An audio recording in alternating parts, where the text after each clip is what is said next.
네, 이제 추론적 이해 A파트에 해당하는 여섯 문항을 풀어보겠습니다. 기존에 우리가 나왔던 A파트의 여섯 문항과 이번 6월달은 동일한 형태의 문항들로 나왔습니다. 그래서 여러분들이 아마 문제를 풀기가 더 쉽지 않았나 하는 생각이 듭니다. 특히 이 A파트에서의 특징은 선택지가 반드시 존재한다는 겁니다. 자, 선택지에서 주제와 화제를 제시하기 때문에 여러분들이 선택지 분석을 통해서 본문에서는 필요한 정보만 찾아오는 그런 형태로 문제를 풀어야 정확하고 빠르게 정답을 찾을 수 있습니다. 자, 이제 우리가 같이 한번 풀어보겠습니다.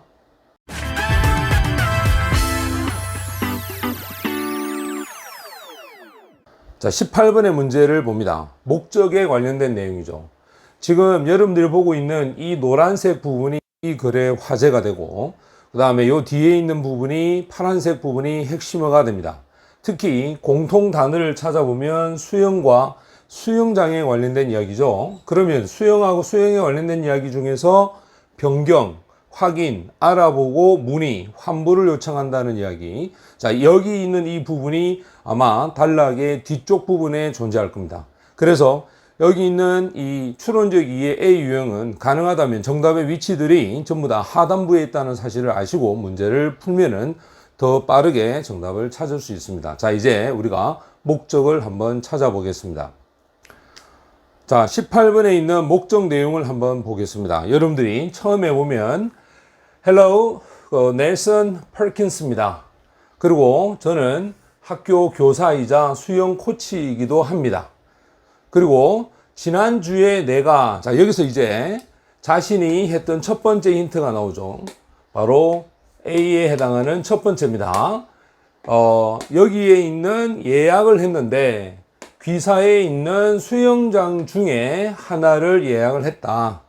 그리고 여름 스윙 캠프를 위해서 했는데, 하지만 자, 여기서 이 사람이 이제 하고자 하는 이야기가 나오겠죠. due to는 이유를 나타냅니다. 때문에 라고 하죠. 인기가 많기 때문에 30명에 해당하는 더 많은 학생들이 오려고 한다 이 말이겠죠. 캠프에. 자, 이거는 우리가 기대했던 것보다 더 많다라는 얘기를 합니다. 그래서 우리가 필요한 게 뭐냐면 수영장 하나를 더 많이 지금 필요하다라는 얘기를 하는 거죠. 그들을 위해서. 자, 그래서 여기 임대하는 섹션입니다. 웹사이트에서 나와 있는 자, 임대에 관련된 란을 보니까 거기서 뭐라고 얘기하느냐면 있습니다라고 했어요. 두 개의 다른 수영풀이 있습니다. 그것도 여름 시즌 동안에. 그래서 이 두 개가 뭐냐? 스플래시 풀과 레인보우 풀이 있는데, 자, 이제 마지막에 정답을 이제 찾습니다.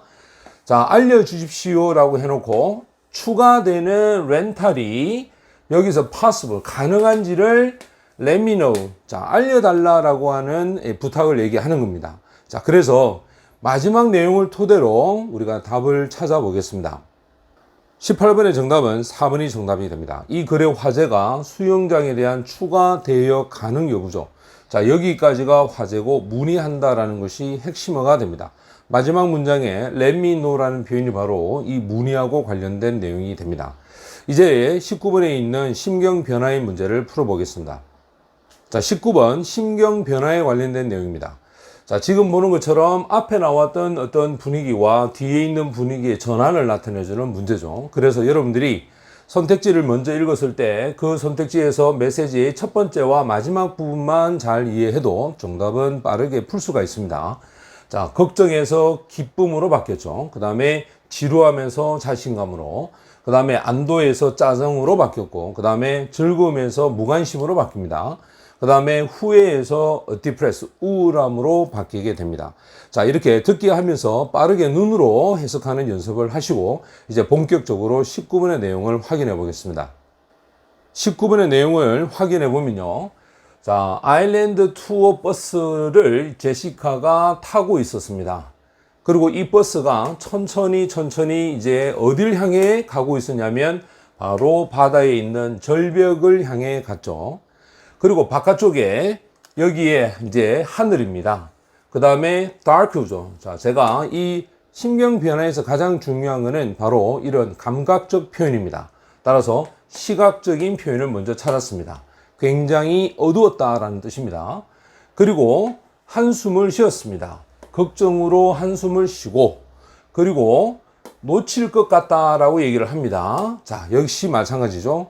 여기가 부정적인 개념이라는 걸 알겠죠. 왜? 교통 때문에 놓칠 것 같다라고 얘기를 하고, 그 다음 버스가 도착을 했습니다. 자, 이 클리프에 있는, 즉 절벽에 있는 주차장에 도착을 했을 때 여기 Y는 반면에죠. 다른 승객들은 전부 다 자신들의 어떤 가방을 챙기고 있는 반면에 제시카가 빠르게 버스에 내려서 그녀는 바로 절벽을 향해서 뛰어갔습니다. 그리고 이 절벽이 굉장히 유명하죠. 바다 풍경으로 굉장히 유명한 절벽으로 뛰어갔고, 그녀는 자, 막 포기하려고 했다라는 뜻입니다. be about to는 막 뭐뭐 하려고 하다라는 뜻입니다. 포기하려고 했다. 자, 지금 여러분 보는 것처럼 이렇게 파란색 부분만 보게 되면 굉장히 걱정스러운 어떤 분위기를 얘기를 하고 있습니다. 그리고 그녀가 꼭대기에 갔을 때 포기하려고 했을 때 바로 그때 그녀는 자, 보았습니다. 뭘 보았느냐 하면 역시 시각적 표현이죠. 바로 이렇게 지고 있는 태양을 보고 여전히 지금 굉장히 밝게 빛나고 있었다라고 얘기를 합니다. 그리고 제시카가 스스로에게 뭐라고 하느냐? 자, 여기 보면 일몰이겠죠. 이 일몰이 너무너무 아름답다. 이전에 훨씬 더 낫다. 내가 기대했던 것보다 라고 해서 마지막에 기분이 반전이 되죠.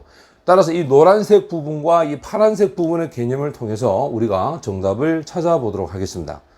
자, 19번의 정답은 1번이 정답입니다. 자, 그래서 걱정되었던 분위기에서 이제 일몰을 보게 되는 즐거운 분위기로 바뀌었습니다. 자, 이제 20번에 있는 이 주장의 문제를 풀어보겠습니다.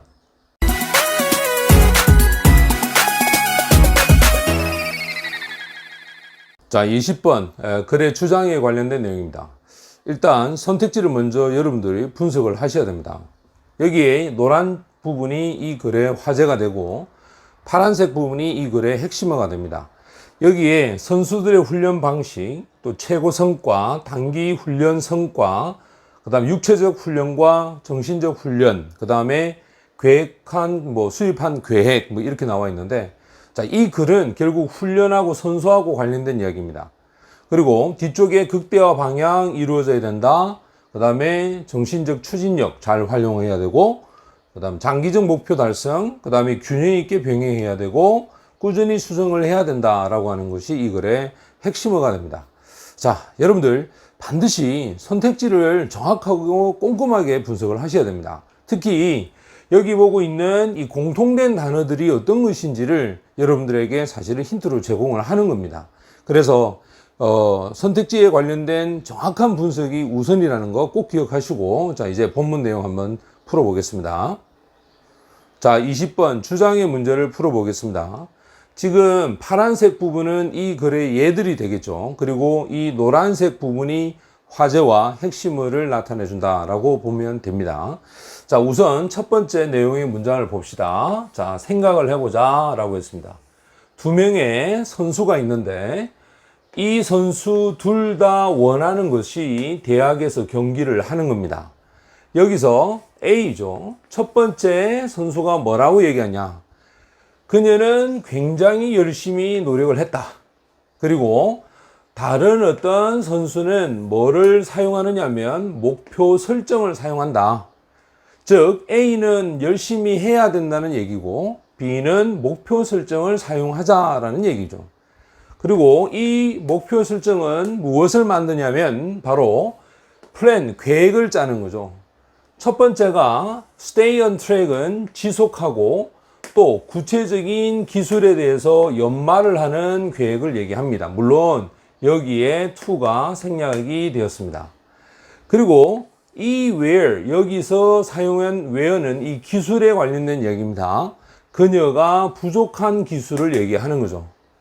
그리고 이 둘 다 굉장히 열심히 노력을 했습니다.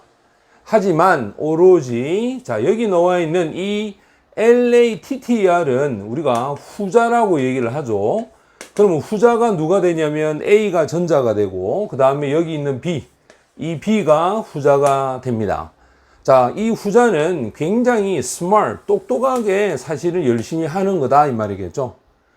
또 이것은 뭐가 될 수 있냐? 좌절을 줄 수가 있습니다. 여기에 있는 이 for athlete, 이게 의미상 주어가 되겠죠. 운동선수들이 굉장히 열심히 노력을 합니다. 하지만 뒤에 이 can이 여기 생략이 되어서 할 수가 없다라는 거죠. 자신들이 원했던 그 과정을 나아갈 수가 없을 때는 좌절감을 준다라고 얘기를 합니다. 자, 그러면 무엇이 이러한 차이를 만들었을까라고 해서 이 전체가 주어가 되겠죠. 바로 그것은 drive, 추진력입니다. 자, 여기 추상명사로서 관사를 쓰지 않습니다. 추진력이다라고 해서 이 글에 화제를 제시했습니다. 자, 추진력에 관련 이야기인데 이 추진력이라는 게 뭐냐면 바로 이 정신적인 gear, 장치를 사용을 하죠. utilizing. 사용을 해서 목표에 해당하는 걸 극대화시키죠. 자, 이 어떤 장점을 극대화시킵니다. 이 장점은 바로 기술적인 부분과 정신적인 어떠한 영역에서 이루어졌던 장점입니다. 그리고 나서 이제 이 화제에 해당하는 추진력에 바로 첫 번째 예가 나옵니다.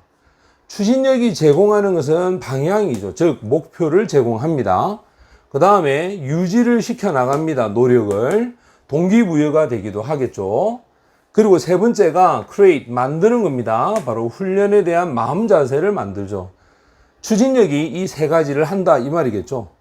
또 이 마음 자세는 뛰어넘습니다. go beyond는 초월하다, 뛰어넘다 이런 뜻입니다. 단지 그냥 열심히 어떤 노력하는 이러한 수준을 뛰어넘는 그런 마음 자세를 만들게 되죠. 그리고 추진력이 그 다음 apply는 적용을 합니다. 직접적인 힘을 당신이 가지는 신체적 또 기술적인 장치에다가 힘을 적용을 하도록 합니다. 자, 근데 여기서 분사구문을 쓰고 있네요. 강화시켜 나가면서, 자, 이 policing이라는 말은 다듬다라는 뜻이 되겠죠. 그들을 강화시키고 다듬으면서, 그래서 그들이 회전을 합니다. 좀 더 어떤 열정과 목적을 가지고 활력을 가지고 회전을 할 수 있도록 해준다라는 얘기를 했습니다. 자, 이제 마지막 결론이 나오는데, 반면에 욕망이라고 하는 것이 여러분들로 하여금, 자, 여기서 회전을 할 수 있게끔 만들어 주겠죠. 이와 같은 어떤 장치를 더 빠르고 그리고 더 열심히 여러분들이 바로 운동하거나 연습을 할 때 이 욕망이 여러분들이 더 많이 회전할 수 있도록 만들어 줄 수 있는 반면에 바로 이제 마지막이죠. 추진력이라고 하는 것은 뭐냐? 바로 우선적으로 그들을 만들어낼 수 있는 것이 결국 추진력이다라는 얘기를 하는 거죠. 즉, 앞에서 어떤 것을 하고자 하면 이 추진력이라고 하는 것이 있어야 가능하다라는 얘기를 마지막에 결론으로 했습니다. 자, 그럼 우리가 정답을 한번 찾아보겠습니다. 20번의 정답은 2번이 정답입니다. 이 글의 화제는 선수들이 가지는 최고의 성과, 자, 이 성과를 얻기 위해서 추진력을 잘 활용해야 된다는 것이 이 글의 핵심어였죠. 그래서 정답은 2번이 정답이 됩니다. 자, 이제 요지에 해당하는 문제를 풀어보겠습니다.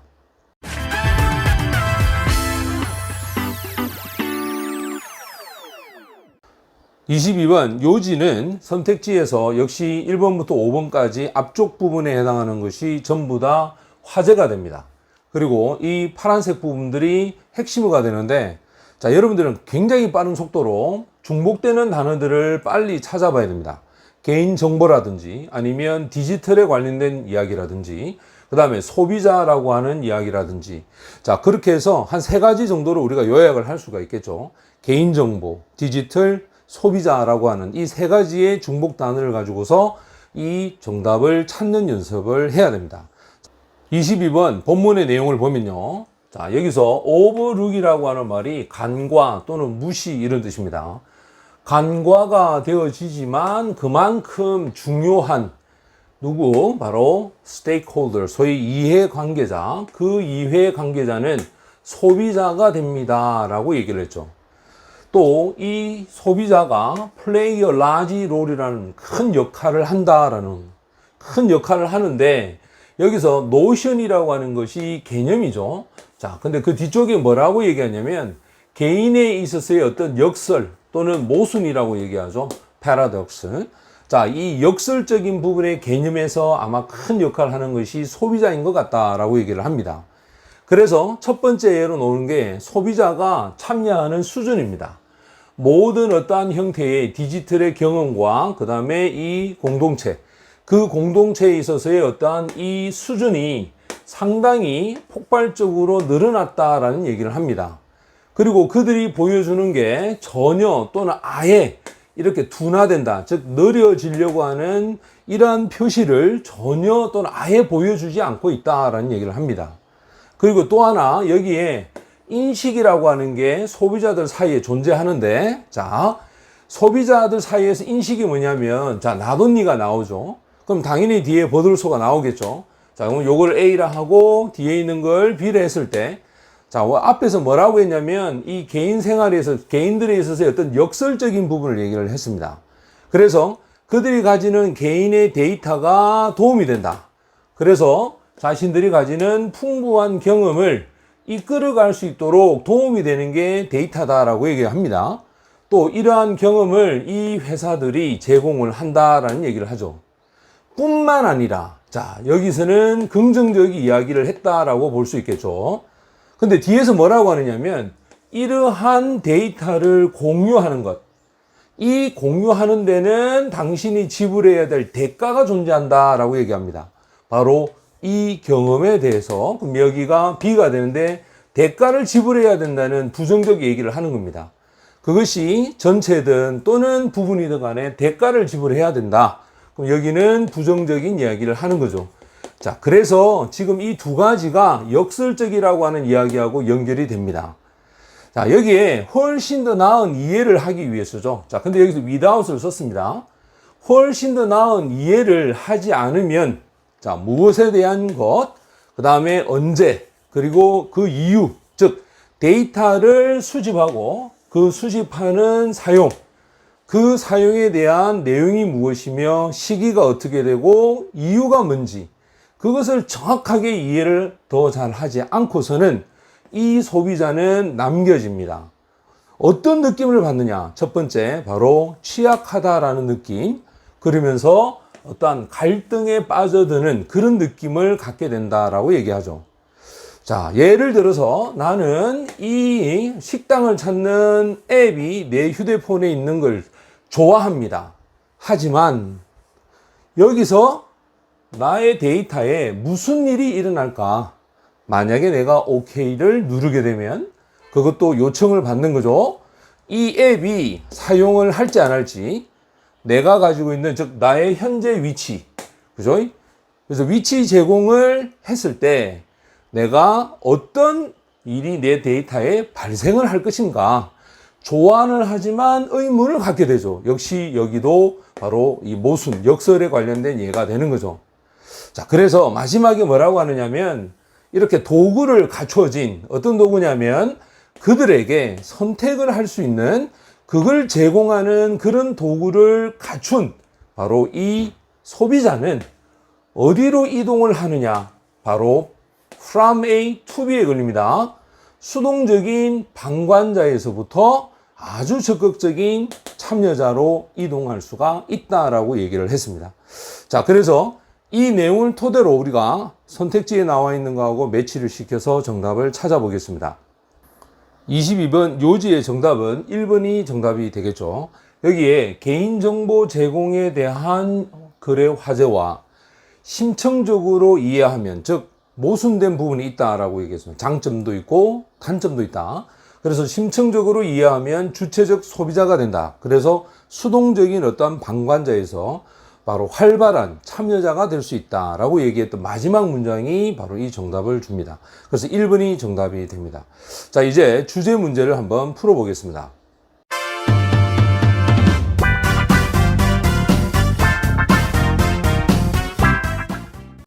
자, 23번 주제 문제를 풀어보겠습니다. 주제는 선택지에 대한 정확한 분석과 또 이해를 통해서 여러분들이 답을 찾아야 됩니다.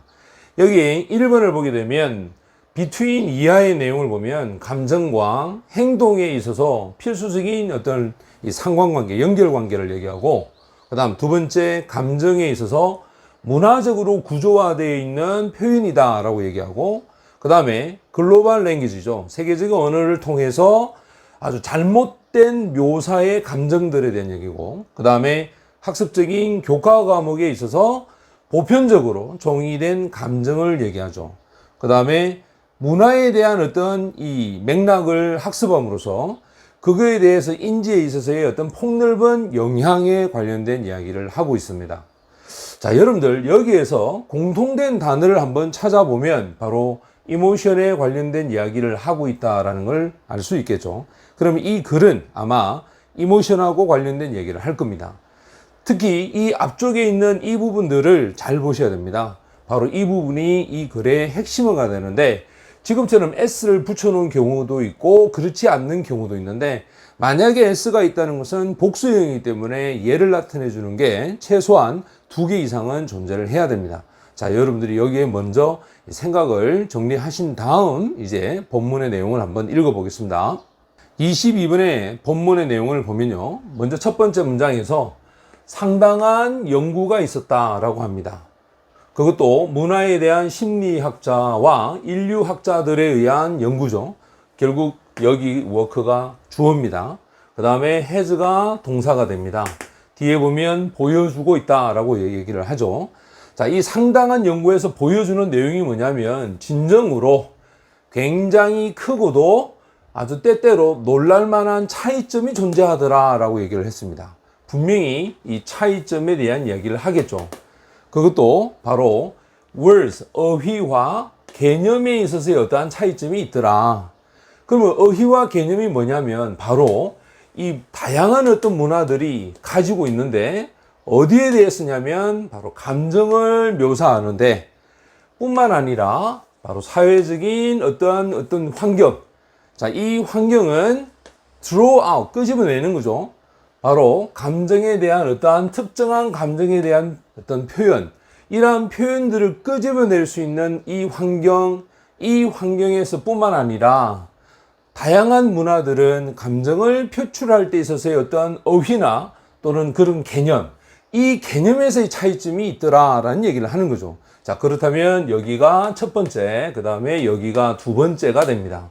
결국은 이 차이점에 관련된 얘기를 하겠다라는 뜻입니다. 그런데 however가 나왔죠. 하지만 이러한 데이터, 즉 자료는 실제로는 보여주지 못하고 있다. 다른 어떤 문화들이 다른 어떤 감정을 가지고 있다는 것을 보여주는 건 아니다. 쉽게 말하면 서로 감정적인 부분이 다르지 않다라는 뜻이겠죠. 만약에 우리가 생각합니다.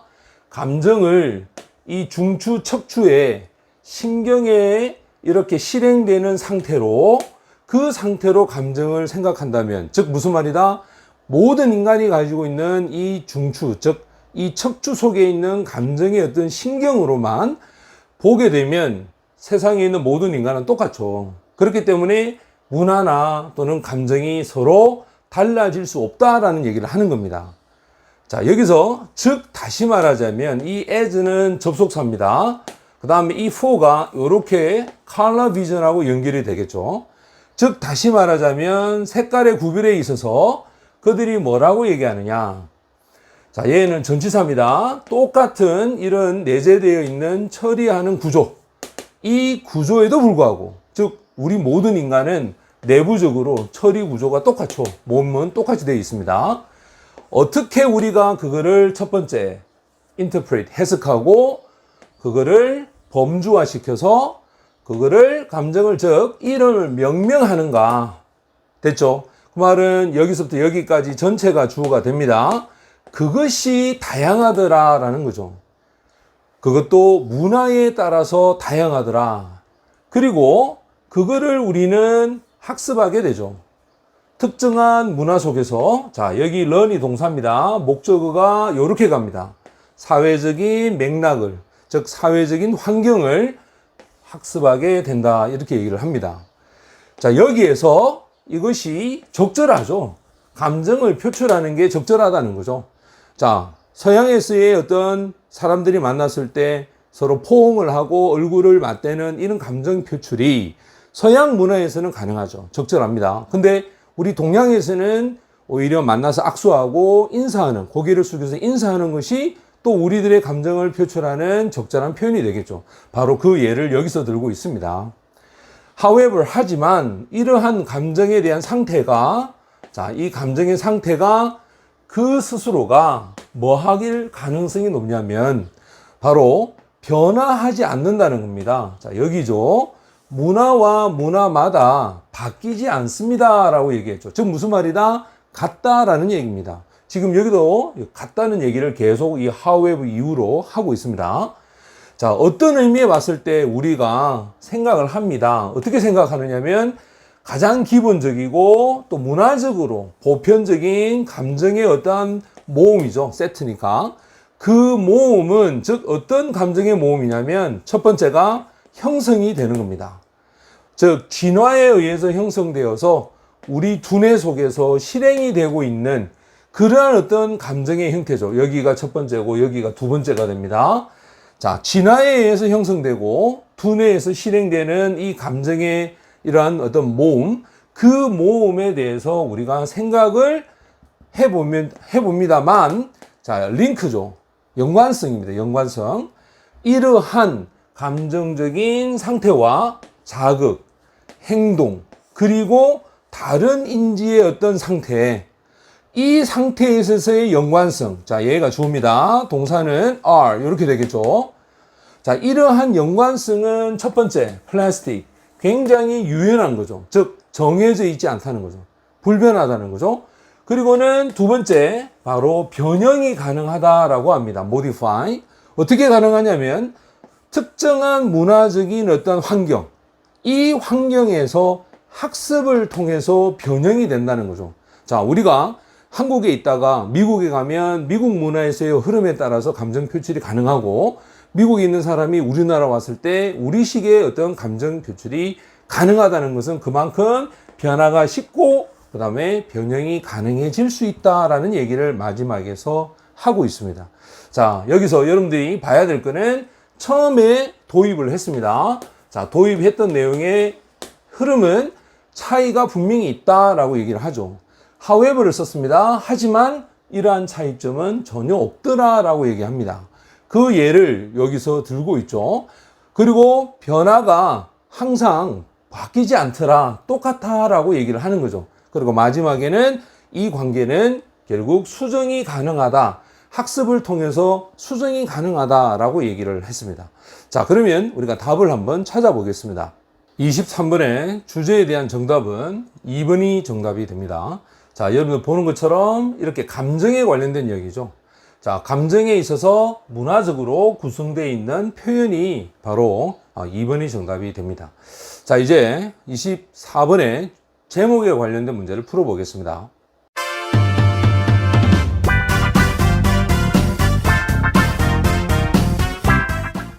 24번 제목의 선택지를 분석해 보겠습니다. 1번을 보겠습니다. 1번은 better together라고 해서 훨씬 같이 있으면 낫다라는 얘기겠죠. 그것도 핵심은 인간하고 기계에 대한 협업에 대한 얘기입니다. 그 다음 2번은 로봇에 관련된 얘기입니다. 주어기 때문에 화제는 로봇입니다. 이 로봇이 힘을 합친다라고 했어요. 인간의 힘을 아웃퍼포하면 능가하기 위해서 어떻게 힘을 합칠 수 있을까라는 얘기고, 그 다음 3번은 오히려 뒤쪽이 화제입니다. 인간하고 기계에 대한 갈등에 관련된 얘기겠죠. 그 갈등에 있어서 인간성이 상실됐다라는 것이 핵심어가 됩니다. 그 다음 네 번째는 파워업이라는 전원을 끄는 겁니다. 전원을. 자, 그러면 로봇 파트너에게 안 된다라고 언제 어떻게 말을 할 것인가 라고 하는 여기가 핵심어가 됩니다. 그 다음 마지막 5번은 도움을 주는 동물에서부터 인간에게 있어서 로봇의 보조자로서의 쉬프팅이라고 하는 것은 전환을 얘기하는 거겠죠. 자, 그래서 이 전환에 관련된 이야기가 바로 5번이 됩니다. 자, 이제 본문의 내용을 통해서 우리가 답을 찾아보겠습니다. 24번 본문의 내용을 보겠습니다. 첫 번째 문장을 보면 approach라고 하는 것이 접근이죠. 자, 근데 이게 동격에 해당하는 구조입니다. 결합에 대한 인지 시스템이라고 하는 이 접근법이 무엇을 다루고 있냐면 로봇을 하나의 인간과 기계가 가지는 팀이죠. 그 팀의 한 부분으로서 다루고 있다. 그리고 그 팀에서는 바로 이러한 로봇이 가지는 어떤 지적인 어떤 지능들, 자, 이러한 지능들이 굉장히 도움이 된다라고 얘기를 합니다. 자, 그리고 여기서 분사구문을 쓰죠. 어디에서 나오면서 도움이 되냐면 바로 각 에이전트는 행위자를 얘기합니다. 즉 로봇하고 인간, 그 행위자가 서로 기여했을 때 나타나면서 도움이 될 수 있다라는 그러한 팀의 한 부분으로서 로봇을 다루고 있다라는 얘기를 합니다. 이 팀이 구성을 하고 있는데 최소한 로봇 하나와 한 명의 사람으로 구성이 되어 있고, 또한 뭐라고 불리냐라고 하면 바로 지금 믹스드 팀이죠. 혼합된 팀이라고 불립니다. 왜냐하면은 이것은 하나의 혼합입니다. 인간하고 로봇에 대한 행위자들의 혼합이 되겠죠. 자, 여기서 첫 번째 예가 나옵니다. 이 자율자동차, 자, 이 자율자동차에서는 사람이 전원을 껐다가 켰다가 이렇게 하겠죠. 바로 이러한 운전을 켰다가 껐다가 하는 이 자율자동차야말로, 자, 얘가 주어가 되면서 동사가 되겠죠. 하나의 예가 된다. 즉 이런 결합 시스템, 인지 시스템의 한 예가 된다라고 해서 첫 번째 예를 들었습니다. 그리고 두 번째는 바로 오락에 관련된 로봇에 관련된 얘기죠. 자, 이 로봇은 예가 됩니다. 이렇게 혼합된 팀의 예가 되는데 여기서 도치가 벌어집니다. 자, 여기 뭐뭐처럼이라는 접속사입니다. 재택 근무를 하기 위한 로봇과 마찬가지로 혼합된 팀의 한 예가 되는 게 바로 오락을 해주는 그 로봇이다 라고 얘기를 하고요. 그리고 이 설계 과정은 주어입니다. 집중을 하고 있다. 어디에 집중하느냐? 바로 이 행위자들이 어떻게, 자, 첫 번째입니다. 어떻게 cooperate, 협업을 하고 조정을 하느냐, 이 말이겠죠. 서로 어떻게 조정을 하느냐, 팀 목표를 이루기 위해서 어떻게 조정하는가에 대한 집중을 하고 있다라는 얘기를 합니다. 오히려 더 바로 로봇을 다루는 거죠. 동료 행위자로 다루기보다는, 자, 이 동료 행위자는 그들 자신의 완성된 독립된 어떠한 의제를 가지고 있죠. 숙제를 가지고 있죠. 그 가지고 있는 행위자로서 볼 것이 아니라 바로 이러한 결합 인지 시스템, 이 시스템에 대한 접근이 결국은 로봇을 어떻게 다루느냐. 자, 첫 번째가 나옵니다. 조력자죠. 도움을 주는 조력자로 봅니다. 예를 들어서 서비스 애니멀이면 도움을 주는 동물과 양몰이하는 개들, 이와 같은 조력자로서 로봇을 다루고 있고, 또 이런 결합 인지 시스템 디자인에 있어서는 인공지능이죠. 인공지능이 사용이 되고 있다. 그것이 뭐하고 더불어 사용되냐면 바로 인간과 로봇의 상호작용하는 원칙, 그 원칙과 더불어서 이 AI가 사용이 되는데, 그것은 결국 로봇을 만들기 위해서 사용이 됩니다. 이 로봇이 결국 아주 똑똑해질 수가 있죠. 충분히 좋은 팀 구성원이 되기 위해, 좋은 팀 구성원이 될 만큼 충분히 똑똑한 로봇이 되기 위해서 바로 이 로봇과 인간의 상호작용의 원칙, 그 원칙에 따라서 AI가 사용되고 있다라는 얘기를 하는 겁니다. 자, 그럼 결국 로봇과 인간의 어떠한 관계에 대한 협업에 관련된 얘기를 하는 겁니다. 정답을 이제 찾아보겠습니다. 자, 24번의 정답은 1번이 정답이 되겠죠. 그래서 1번은 바로 함께 있으면 더 좋다라고 하는 것이 이 글의 화제가 됩니다. 그러면 핵심은 인간과 기계가 협업을 했을 때 그렇다라는 얘기를 하는 거죠. 그래서 우리가 마지막에 로봇과 인간이 서로 시너지 효과를 만들어내기 위해서는 도움이 되어야 하기 때문에 협업에 관련된 얘기를 했습니다. 자, 정답은 1번이 됩니다. 지금까지 추론적 이해에 관련된 문제 A 파트를 다 풀었습니다. 자, 이제 논리적 이해에 관련된 문제를 풀어보도록 하겠습니다.